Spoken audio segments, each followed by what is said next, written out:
Assalamualaikum warahmatullahi wabarakatuh. Perkenalkan nama saya Muhammad Lutfi Fauzan. Di sini ada Muhammad Ramadhani, terus ada Givo Bemi Ayunda.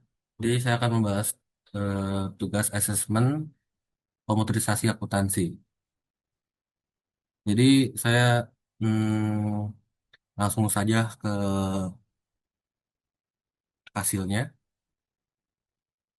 Jadi saya membuat perusahaan yang bernama Harmoni. Jadi laporan neracanya itu ada aset lancarnya untuk kasnya 48.900.000. Lalu perlengkapannya 2.500.000 dan hasilnya adalah 551.400 juta. Lalu di aset tetapnya ada kendaraan itu di angka 105 juta. Lalu akumulasi penyusutannya itu tidak ada, jadi aset tetapnya ada 150 juta. Lalu total dari semua asetnya adalah 156.400 juta. Oke, lalu liabilitiesnya itu ada tax payable dan itu tidak ada. Lalu utang usahanya ada 2.300.000. Lalu di equity modalnya ada 150 juta. eh, Lalu pref 200.000. Return earningsnya ada 4.300.000. Lalu hasilnya adalah 154.100.000. Lalu total dari semuanya itu 156.400.000. Oke, sekarang akan dilanjut dengan Ramadhani. Ekuitas. Jadi apa itu perubahan ekuitas? Perubahan ekuitas itu adalah laporan ini menunjukkan perubahan modal. Ekuitas ini pemilik dalam suatu periode akibat investasi dan laba rugi usaha dan penarikan pribadi. Jadi di sini ada modal menginvestasikan uang sebesar 1.150 juta ke dalam bisnis.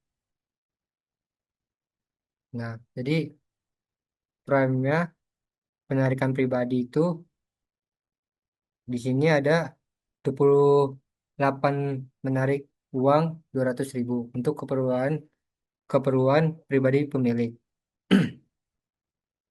dan retained and earnings profit loss for that period yaitu 4.300.000 dan totalnya sebesar 100 juta 54.100. Jadi cash flow statement itu di sini digunakan untuk mengubah laba menjadi arus kas nyata. Ke beban iklan 200.000 ditambahkan karena ini biaya mengurangi laba. Tapi sudah keluar kas dan pendapatan jasanya 4.500.000 dikurangkan karena ini pendapatan menambah laba tapi belum tentu kas diterima. Beban lain kosong dan tidak ada data. Change in working capitalnya di sini ada akumulasi penyusutan, kas, kendaraan, modal, perlengkapan, drive, dan utang usaha. Dan cash flow from use is operating activities. Lanjut di sini ada laporan laba rugi, yaitu di bagian pendapatan. Di bagian pendapatan jasa, yaitu totalnya 4.500.000.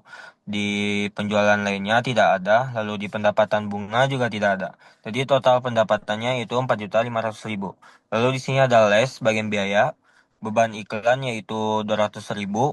Di beban penyusutan tidak ada, lalu di beban perlengkapan juga tidak ada.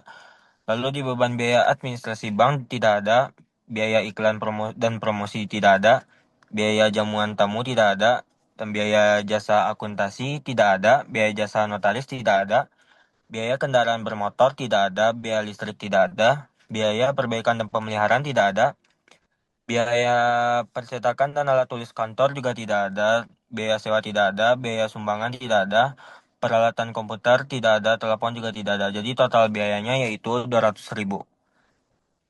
Net profit loss-nya 4.300.000. Jadi gini hasilnya mungkin sekian dari kelompok kami. Wassalamualaikum warahmatullahi wabarakatuh.